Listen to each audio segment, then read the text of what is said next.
अस्सलाम वालेकुम दोस्तों, मेरा नाम कदस भट्ट। इस वीडियो में आपके साथ मैं क्रिप्टो मार्केट की ताज़ा तरीन अपडेट्स, न्यूज़ और कुछ इन्फॉर्मेशन आपके साथ शेयर करता हूं। आज के बुलेटिन में कुछ प्राइस एनालिसिस करेंगे क्रिप्टो करेंसीज के, और साथ कुछ न्यूज़ वगैरह है वो मैं आपके साथ शेयर करूंगा। और मुझे अभी किसी ने ईमेल की है कि सर ये ई टूर नाम की कोई कंपनी है, ये पाकिस्तान में स्कैम कर रही है। एक तो मुझे बड़ी खुशी हुई कि मेरी कम्युनिटी जो है इतनी एक्टिव है, मेरे साथ कम्युनिकेट करती है। और इस वीडियो में मैं आप सब दोस्तों को मैसेज देना चाहता हूं कि अगर आप कहीं भी आप कोई ऐसी कंपनी देखते हैं जो कि आप पाकिस्तानियों को इन्वेस्टमेंट के लिए कहती है, तो आप फ़ौरन मुझे आगाह करें ताकि मैं उस कंपनी की वेबसाइट को जाके गो थ्रू हूँ, उसके फंडामेंटल्स को स्टडी करने की कोशिश करूँ तो वो क्या है। अगर मुझे कुछ समझ बूझ हुई तो मैं आपके साथ वो लाजमी शेयर करूँगा। और दूसरा, आपसे ये रिक्वेस्ट करना चाहता हूँ कि जब कभी आप मुझे किसी वेबसाइट से मुतल्लक, प्रोजेक्ट से मुतल्लक आगाह करने लगे कि मैं उसको रिव्यू करूं, तो मुझे उसका लिंक तो दें। बंदा खुदा, आपने मुझे ईमेल कर दिया ई टूर, मैं ई टूर पे लिख रहा हूं तो मुझे तो कोई लिंक नहीं मिल रहा। तो आप हमेशा रेफरेंस के साथ मेरे साथ कांटेक्ट किया करें ताकि मुझे ट्रेस करने में, ट्रैक करने में आसानी हो। कल मैंने आपको बिटफाइनेक्स से मुतल्लक जब न्यूज़ शेयर की तो साथ मैंने आपको बताया कि इनका जो टोकन है लियो, अगर तो उधर से इनको 94,000 के करीब जो बिटकॉइन मिलना है अमेरिका की तरफ से, अगर बिटफाइनेक्स को मिल जाता है और मिलना, इसमें थोड़ी सी कंफ्यूजन ये है कि बिटफाइनेक्स ने जब 2016 में ये स्कैम हुआ था, $1 लाख से ज़्यादा बिटकॉइन हैक हुए थे, तो उस वक्त उन्होंने अपने क्रेडिटर्स को, अपने यूज़र्स को तो दे दिए थे। अब अगर बिटकॉइन इनको वापस मिलते हैं बिटफाइनेक्स को, तो ये सारी की सारी सोल प्रॉपर्टी होगी बिटफाइनेक्स की अपनी। और साथ मैंने कल आपको बताया कि अगर इनको मिल जाता है तो इन्होंने ऑलरेडी अपनी वेबसाइट के जरिए इन्फॉर्म कर दिया, अनाउंस कर दिया कि ये वो सारे का सारा बिटकॉइन उसको 1.5 सालों के अंदर अंदर उसका, इनका अपना जो टोकन है लियो, उसको बाय करके उसकी बर्निंग करेंगे, यानी बाय बैक करके उसकी बर्निंग करेंगे। तो अगर ऐसा होता है तो इसकी प्राइस जो है वो पंप होगी।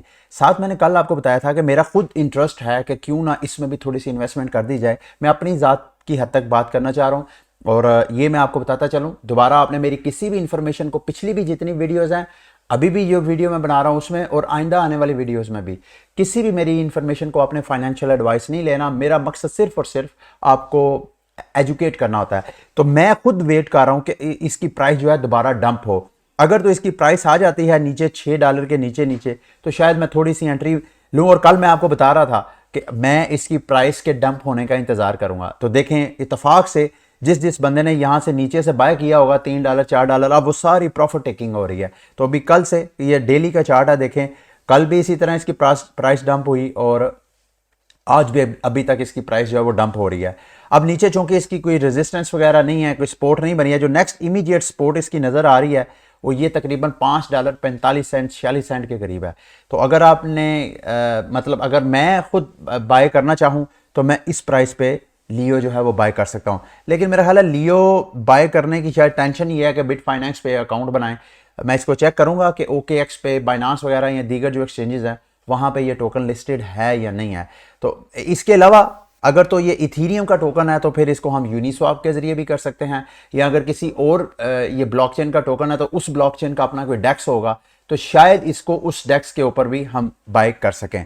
अच्छा, उसके बाद SLP के बारे में मेरे से पूछा जा रहा है। SLP की प्राइस जो है मुसलसल पंप कर रही है, और ये पंप क्यों कर रही है वो मैं आपको पिछले कुछ बुलेटिन में ऑलरेडी जो हफ्ते से अपडेट करता आ रहा हूँ कि इनकी जो इकोनॉमिक मॉडल है सारा, वो सारे का सारा चेंज हो रहा है। और एक वक्त था कि ऑक्सी इन्फिनिटी के साथ जो बड़ी बड़ी कंपनीज हैं वो पार्टनरशिप करने के लिए रजामंद नहीं थी। वो कह रही थी जी कि आपका इकोनॉमिक मॉडल सही नहीं है, ये बिजनेस आपका कोलैप्स हो जाना है।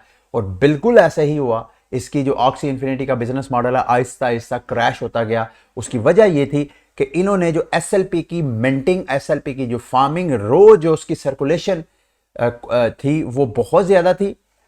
सप्लाई रोज बहुत ज़्यादा, तकरीबन 280 मिलियन रोज SLP टोकन जो है वो माइन हो रहे थे, उसकी सप्लाई इंक्रीज हो रही थी। जबकि उस SLP को बर्न करने का जो पीछे मैकेनिज्म इन्होंने दिया हुआ था ऑक्सीज की ब्रीडिंग का, उसमें से सिर्फ 40 मिलियन रोज, तकरीबन 240 मिलियन, 2 करोड़ नहीं 24 करोड़ जो SLP हैं उसकी सप्लाई हर रोज इंक्रीज हो रही थी। तो उस वजह से सप्लाई बढ़ रही थी और पीछे मार्केट कैप जो है वो आहिस्ता आहिस्ता निकल रहा था।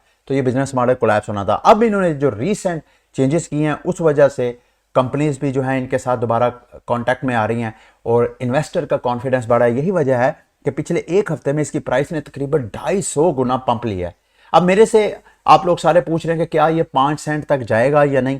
देखिए, मुझे तो इस बारे में कुछ कंफर्मेशन नहीं है, क्योंकि जैसे ये बिजनेस ऊपर जाता है उसी तरह ये बिजनेस नीचे भी एकदम कोलैप्स कर जाता है। ये पीछे जो इसने पंप लिया था तकरीबन ये 15 सेंट तक गई थी, सॉरी 13 सेंट तक इसकी प्राइस, 14 सेंट तक प्राइस गई है। और उसके बाद ये देखे विद इन 2-3 मंथ्स इसकी प्राइस जो है डंप हो गए फिर नीचे आ गई है।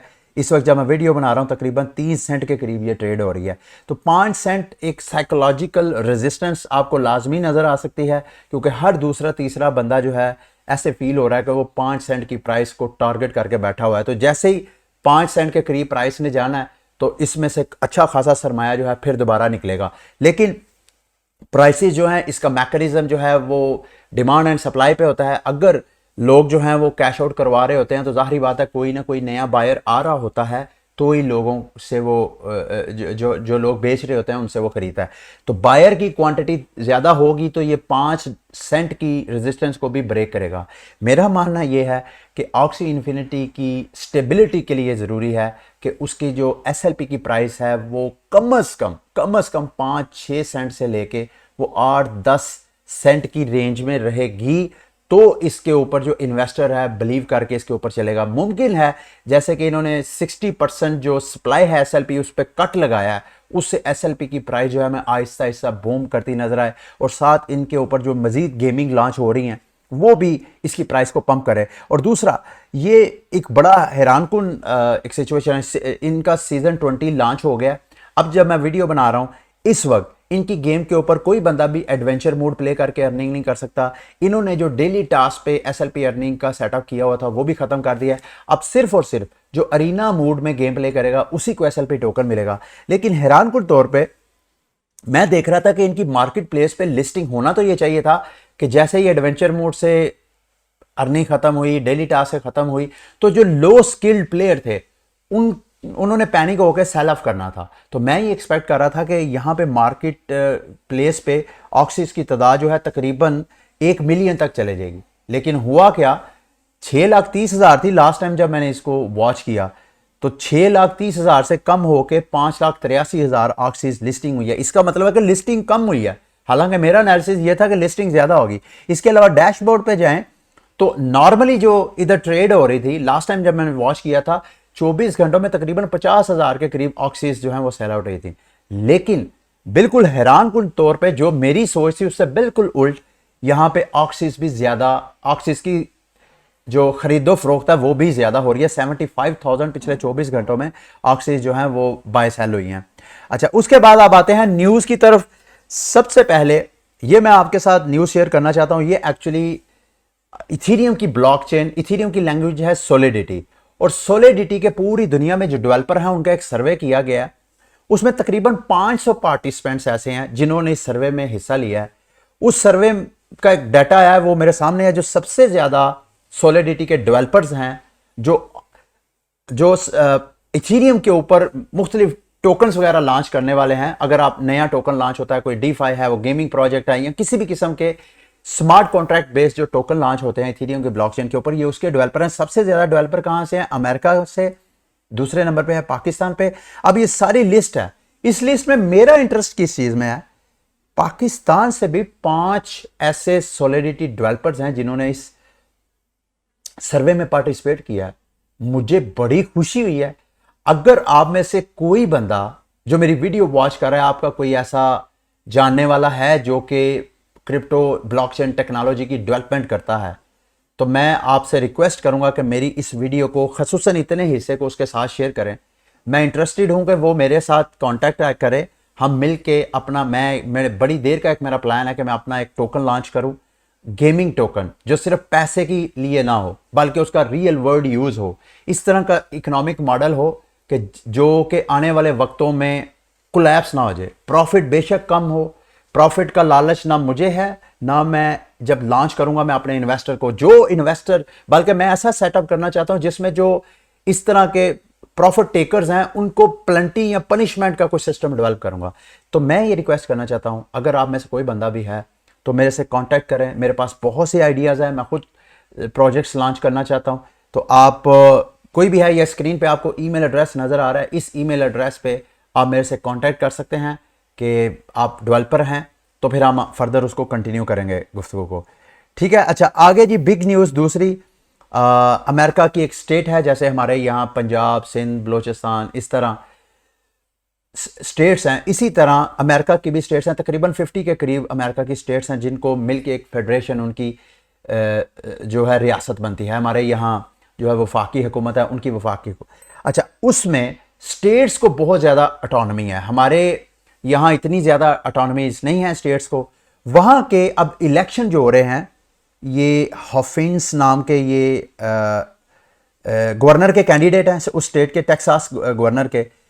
उन्होंने जो कैंपेन चलाई है, वो कैंपेन ये चलाई है कि अगर पहले नंबर पे तो वो बिटकॉइन के जरिए पॉलिटिकल कैंपेनिंग में पार्टिसिपेट कर रहे हैं, अपनी स्टेट्स के जो रेजिडेंट्स हैं उनको कह रहे हैं कि आप अगर मुझे डोनेशन देना चाहते हैं तो ये मेरा बिटकॉइन का एड्रेस है, मुझे बिटकॉइन के जरिए आप डोनेशन दे सकते हैं। दूसरा, उनकी कैंपेन का मेन स्लोगन ये है कि अगर आप मुझे एज अ गवर्नर इलेक्ट करवाएंगे तो मैं इलेक्ट होने के बाद जो सबसे पहला काम करूंगा वो मैं टेक्सास की रियासत, जो स्टेट है उसकी, जो सूबा है अमेरिका का, उसको वो किला बनाएगा। और माहिरीन ये भी कह रहे हैं कि वो कॉन्स्टिट्यूशन के अंदर कुछ ऐसा साबता लगा के तो वो ऐन मुमकिन है कि ये जो स्टेट है बिटकॉइन को लीगल टेंडर करार दे, बिल्कुल ऐसे जैसे एल सल्वाडोर लीगल करार दे रहा है। तो ये big big news, big movement है। और मैंने कल के परसों आपके साथ शेयर किया था कि रशिया में जो डेवलपमेंट्स हो रही हैं, रशिया जो इकोनॉमिक थ्रेट्स दे रहा है अमेरिका, उससे तंग होके वो जो है बिटकॉइन को लीगल टेंडर करार दे देगा। मैं बल्कि कल मैंने एक ट्वीट की थी, जो बंदे मुझे फॉलो कर रहे हैं, मैंने सबसे कहा था कि आपने मुझे अपनी ओपिनियन का इजहार करना है। मेरा मानना यह है कि अगर रशिया जो है दुनिया को एक्सपोर्ट करता है, सबसे ज़्यादा तो एक्सपोर्ट उसकी ऑयल की है, ऑयल या इस तरह की ऐसी क्रॉस बॉर्डर ट्रेड्स वो करता है दुनिया के साथ। अगर वो US डॉलर की बजाय वो बिटकॉइन के जरिए ट्रेड करना शुरू करे तो बिटकॉइन की तो क्वांटिटी डिमांड अगर बढ़ जाती है तो सप्लाई तो इतनी मौजूद नहीं है, तो वो सारा जो गैप होगा, उस जो एकदम डिमांड का एक तरह का इन्फ्लक्स आएगा, डिमांड की जो एकदम प्रेशर आएगा, तो बिटकॉइन की प्राइस को कहां तक लेके जा सकता है। और ये सिर्फ रशिया तक महदूद नहीं रहेगा, गो के जो इस वक्त वर्ल्ड ऑर्डर है, ग्लोबल वर्ल्ड ऑर्डर है जिसमें इस वक्त अमेरिका आपको आहिस्ता आहिस्ता उसकी पावर कम होती नजर आ रही है। जो इमर्जिंग पावर्स हैं जिनमें चाइना और रशिया है, चाइना ने तो अपना डिजिटल युआन क्रिएट कर लिया, वो तो बिटकॉइन की तरफ जाता हुआ हमें नजर नहीं आ रहा पिछले साल से, बल्कि पिछले साल से उस ऑप्टिक्स जो है वो यही कह रहे थे कि अब वो आउट है बिल्कुल बिटकॉइन और इथेरियम, बल्कि वो अपना ब्लॉकचेन टेक्नोलॉजी लॉन्च करके अपनी आइडेंटिटी ब्लॉकचेन टेक्नोलॉजी पे शो करवाना चाहता है इस नए न्यू वर्ल्ड ऑर्डर के अंदर। तो रशिया जो है वो बिल्कुल डिफरेंट लाइन ले रहा है। रशिया जो है वो बिटकॉइन क्योंकि रशिया इस वक्त जब मैं बना रहा हूं दुनिया का मेरा ख्याल दूसरा बड़ा मुल्क है जो कि ग्लोबली जहां पे क्रिप्टो करेंसीज की माइनिंग और इस इंडस्ट्री से वो बिलियंस डॉलर का सरमाया कमाएगा। मैं आपको बताना ये चाह रहा हूं कि अगर रशिया इस तरह का फैसला लेता है उससे तो बिटकॉइन की प्राइस ऊपर जाएगी। लेकिन मेरे दोस्तों भाइयों, आप ये देखें कि अगर रशिया बिटकॉइन को लीगल टेंडर करार दे देता है, आप इमेजिन करें कि दीगर कंट्रीज जो इंतजार कर रही हैं वो कंट्रीज क्या पीछे रहेंगी? मैं नहीं समझता पीछे रहेंगी। तो बिटकॉइन की प्राइस जो है बार बार, अब ये मैं आगे आपके साथ एक न्यूज़ भी शेयर करता हूं, बिटकॉइन की प्राइस जो है लाखों डॉलर, मिलियन डॉलर एक ख्वाब नहीं रहेगा, फिर शायद वो हमें ख्वाब जो है आपकी और हमारी ज़िंदगी में मुख्तसर वक्त के अंदर अंदर ही पूरा होता हुआ नजर आएगा। इट आर डिपेंड कि कंट्रीज के अंदर ये फोमो आ जाए कि यार ये फलां कंट्री जो है ये मैं अमेरिका की जो स्टेट डिपार्टमेंट है, डिपार्टमेंट ऑफ जस्टिस है, उनकी शायद स्पोक्स पर्सन थी, उनकी मैं एक वीडियो देख रहा था जिसमें उन्होंने कहा कि तकरीबन पिछले साल से अभी तक अमेरिका ने 1,20,000 बिटकॉइन जो है वो क्रिमिनल से लिया है। तो 1 लाख बिटकॉइन तो वो है जो उन्होंने क्रिमिनल से कैप्चर किया हुआ है, इसके अलावा पता नहीं उनके पास कितने हैं। तो ये कंट्रीज़ के अंदर जब फोमो होगा कि हमने अपने नेशनल रिजर्व में बिटकॉइन को, जैसे उन्होंने गोल्ड रखा होता है, जैसे इसी तरह बिटकॉइन को रखना शुरू कर देंगे, यू कांट इमेजिन का बिटकॉइन की प्राइस जो है वो कहाँ तक जंप करेगी। अच्छा जी, जेपी मॉर्गन की मैं जो आपको बात बता रहा था कि मैं भी आपको बताता हूँ, जेपी मॉर्गन ये वो बैंक था जो कि मेरा ख्याल है आज से 4-5 साल पहले बिटकॉइन को फ्रॉड, स्कैम, क्रिमिनल का सेव हेवन और पता नहीं क्या क्या कुछ कह रहा था। आज जेपी मॉर्गन साहब एक तो कभी ये मशवरा देते नजर आ रहे हैं कि दुनिया के जितने सरमायादार लोग हैं उनको कम अज कम अपना 1% सरमाया बिटकॉइन में लाजमी डालना चाहिए। अब उनकी रीसेंट प्रेडिक्शन आई है कि बिटकॉइन की प्राइस जो है वो 1.5 लाख डॉलर तक जा सकती है। और साथ उनके एनालिस्ट ने ये भी कहा है कि ये 1.5 लाख प्राइस जो है हमारी मिनिमम या ऑन एवरेज हमारी एक्सपेक्टेशन है, ये प्राइस इससे ऊपर भी जा सकती है। ठीक है, तो ये सारी मार्केट के जो फंडामेंटल चेंजेस है वो मैं आपके साथ आपको अपडेट करना चाहता था। अच्छा, ये बिटकॉइन ट्रेजरीज, ये मैं लिंक आपके साथ शेयर करना चाहता था क्योंकि मुझे बहुत से यूट्यूबर्स हैं वो भी फॉलो करते हैं, जैसे मैं दूसरे जो यूट्यूबर्स हैं उनसे लर्न करता हूँ, इसी तरह बहुत से यूट्यूबर्स हैं पाकिस्तान से, इंडिया से, जो मेरे से कंटेंट लेते हैं या सिर्फ इंफॉर्मेशन के लिए वो मुझे वॉच करते हैं, ये उनके लिए लिंक आपको स्क्रीन पर नज़र आ रहा होगा। इसमें बिटकॉइन की जो ट्रेजरीज हैं, यानी किस किस कंपनी, किस किस कंट्री के पास कितना कितना बिटकॉइन पड़ा हुआ है, उसके सारा डाटा आपको मिल जाएगा। जब कभी आपने अपनी ऑडियंस को बिटकॉइन की ट्रेजरीज के हवाले से गाइड करना है तो ये लिंक आपके लिए बहुत काम। माइक्रो स्ट्रैटेजी जो है आपको पता है माइकल सेलर की है, उसके पास 1,25,051 बिटकॉइन है। उसके बाद टेस्ला, इलन मस्क के पास 43,200 है। ये सारी डिटेल है, बाकी ये सारी वो कंपनीज हैं जिनकी लिस्टेड है। उसके बाद ये पब्लिकली ट्रेडेड कंपनीज हैं जिनके पास बिटकॉइन पड़ा हुआ है, ये तो बहुत कम है, किसी के पास 100 है, किसी के पास 200 है। अच्छा, ये प्राइवेट कंपनीज हैं जिसमें एम्प्टी गॉक्स आपको याद होगा जिसका स्कैम हुआ था 2014 में, 1,44,000 जो है वो बिटकॉइन पड़ा हुआ है। ब्लॉक वन उसके पास 1,64,000 बिटकॉइन है। इसके अलावा गवर्नमेंट्स कौन कौन सी कहा जा रहा है जी, यूक्रेन के पास भी 46,351 बिटकॉइन पड़ा हुआ है। इसके अलावा एल सल्वाडोर है, जॉर्जिया है, और अभी ये वो वाली कंट्रीज की डिटेल है जिन्होंने डिस्क्लोज किया, जिन्होंने पब्लिकली अनाउंस किया कि हमारे पास बिटकॉइन है। आप इमेजिन करें बहुत सी ऐसी कंट्रीज होंगी, जैसे नॉर्थ कोरिया हो सकता है, जैसे और ईरान हो सकता है, इस तरह की जो कंट्रीज जिनको इंटरनेशनल फाइनेंशियल जो सैंक्शंस हैं उनका खतरा है कि बैन अल-क़ौमी पाबंदियाँ ना हमें मुआशी माली पाबंदियाँ ना लग जाए, उन्होंने लाजमी बिटकॉइन को एज आ लीगल टेंडर। और एक चीज़ मैंने आपको बताना था कि ग्रे स्केल जो कि एक तरह का ETF की तरह सर्विसेज, एक्सचेंजेबल ट्रेडेड फंड, जो इन्वेस्टर्स और कंपनीज को फैसिलिटेट करते हैं, उनके पास 6,54,885 बिटकॉइन पड़ा हुआ है। तो ये सारी होल्डिंग है, just for the sake of information आपके साथ शेयर कर रहा हूं। अच्छा जी, गुच्ची और एक और हाँ सैमसंग, इन दोनों ने मेटावर्स के, गुच्ची ने इन्होंने मेरा ख्याल है इन्होंने जो सैंडबॉक्स है उधर अपनी एक मेटावर्स में लैंड बाय की थी, और उसमें गुच्ची ने क्या किया, Gucci will launch its own virtual world on digital real estate platform the sandbox. Sandbox के ऊपर ये करेंगे, क्यों करेंगे, the sandbox has purchase on, और इन्होंने अभी डिस्क्लोज नहीं किया कि जो इन्होंने इन्वेस्टमेंट की है सैंडबॉक्स के अंदर वो कितनी बड़ी की है और ये क्यों की है, ये मैं आपको बताता हूँ। आपको शायद अगर आप मुझे काफ़ी देर से फॉलो कर रहे हैं तो आपको मैंने बताया था कि सैमसंग ने डिसेंट्रलैंड, जिसका टोकन है माना, डिसेंट्रलैंड में एक अपनी लैंड बाय की है। वो लैंड क्यों बाय किया उस वक्त तो समझ नहीं आई थी, लेकिन आज इनकी मैं ट्वीट आपको पढ़ के दिखा रहा हूँ। Today is the day Galaxy unpacked. अब गैलेक्सी ने जो डिसेंट्रलैंड में अपनी लैंड बाय की थी, उस लैंड के ऊपर ये अपनी जितनी नए नए प्रोडक्ट सैमसंग लॉन्च करेगा उसकी अनबॉक्सिंग करेगा। और ये जो इवेंट है इसमें तकरीबन 1 लाख ऐसे अफराद जो कि मेटावर्स के अंदर इंटरेस्टेड है, उन्होंने 1 लाख लोगों ने इनकी अनबॉक्सिंग को देखा है। तो एक तरह की ये फ्री एडवर्टाइजमेंट है, इन्होंने वन टाइम इन्वेस्टमेंट कर दी है। ये दूसरी तरह का ये भी सिग्नल है कि आने वाले वक्तों में जो दीगर प्रोडक्ट और सर्विसेज प्रोवाइड करने वाली कंपनीज हैं वो भी इस तरह के मेटावर्स के जो प्रोजेक्ट्स हैं, दैट सैंडबॉक्स, दी सेंट्रलैंड, इन प्रोजेक्ट्स के ऊपर इन्वेस्टमेंट करेंगे। और अगर इन्वेस्टमेंट मजीद करेंगे तो इनकी प्राइसेज जो है आने वाले वक्तों में होपफुली ऊपर जा सकती है। उसके बाद ही एक और प्रोजेक्ट है, farmer domino pizza vice president ने एक डाओ ज्वाइन किया है। अब ये मैं आपके साथ न्यूज क्यों ज्वाइन किया, क्योंकि डाओ का नाम क्या है, फ्राइज डाओ, यानी फूड से रिलेटेड जो फ्रेंचाइजीज हैं, फूड से रिलेटेड जो बिजनेसेस हैं, उनको वो डाओ में कन्वर्ट करना चाह रहे हैं। डाओ क्या होता है? डिसेंट्रलाइज ऑटोनोमस ऑर्गेनाइजेशन, जिसका मतलब ये है कि उस कंपनी का कोई मालिक नहीं होता, जिसके पास उसका टोकन होता है वो उसका फैसला साजी में एक उसका पार्टनर होता है, एक उसका अहम हिस्सा होता है। तो डाओ का मतलब ये मैं आपको दूसरे लफ्जों में बताना ये चाह रहा हूं कि इस तरह अब आहिस्ता आहिस्ता जो छोटे छोटे बिजनेसेस हैं उसके अंदर भी जो ब्लॉकचेन टेक्नोलॉजी है उनको भी वो डिसरप्ट करना चाह रही है। होने वाला जो नेक्स्ट रेवोल्यूशन मुझे नजर आ रहा है कि जो ऑर्गेनाइजेशंस होंगी उनका जो मेन स्ट्रक्चर है, जो सेंट्रलाइज, मतलब एक जैसे डोमिनो है, इसके पीछे कोई ना कोई बिजनेसमैन होगा जिसने ये स्टार्टअप करके इसको खड़ा किया।